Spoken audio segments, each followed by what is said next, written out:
यह कहानी एक सत्य घटना है। एक संत थे, वे भगवान राम को मानते थे। कहते हैं यदि भगवान से निकट आना है तो उनसे कोई रिश्ता जोड़ लो।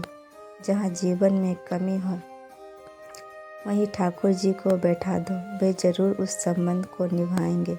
इसी तरह संत भी भगवान राम को अपने शिष्य मानते थे और शिष्य पुत्र के समान होते हैं। इसलिए माता सीता को पुत्रवधू के रूप में देखते थे।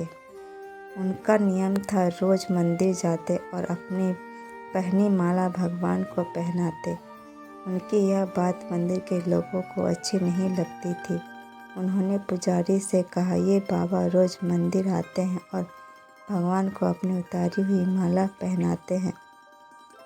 उन्होंने पुजारी जी से कहा कि ये बाबा को इस बात का विरोध करे।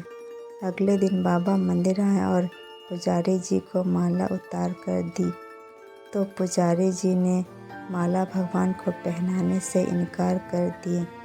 साथ ही कहा कि यदि आपको माला पहनाना है तो बाजार से नई माला लेकर आइए। ये पहनी हुई माला ठाकुर जी को नहीं पहनाएंगे। ये बाजार गए और नई माला लेकर आए। आज संत मन में बड़ी उदास थे।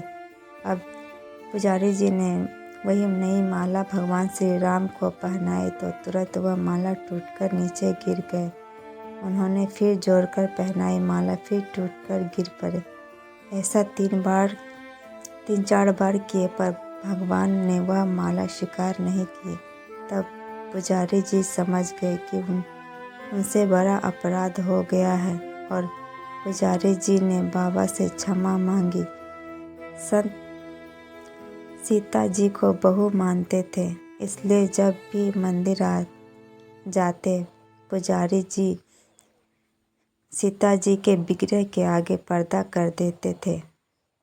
भय ये होता था कि वह बहू ससुर के सामने सीधे कैसे आए और बाबा केवल श्री राम जी को ही दर्शन करते थे। जब भी बाबा मंदिर आते तो वह आवाज़ लगाते, पुजारी जी हम आ गए, और पुजारी जी झट से सीता जी के आगे पर्दा कर देते। लगाइए पुजारी जी हम आ गए। उस समय पुजारी जी किसी दूसरे काम में लगे हुए थे, उन्होंने सुना ही नहीं।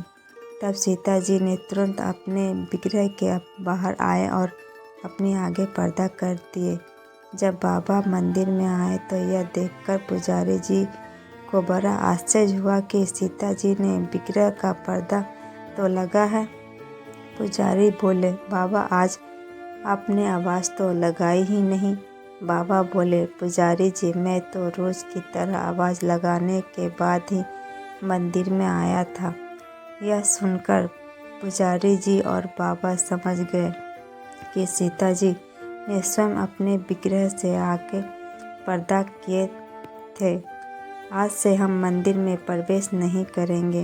अब एक दिन बाबा ने बाहर से आवाज़ रोज मंदिर के सामने निकलते और बाहर से ही आशीर्वाद देकर चले जाते। यह बात हमेशा याद रखना चाहिए। भगवान से अगर रिश्ता जोड़ लिया जाए तो वे भी संबंध को निभाते जरूर है। सच्चे भक्त को कभी निराश नहीं करते।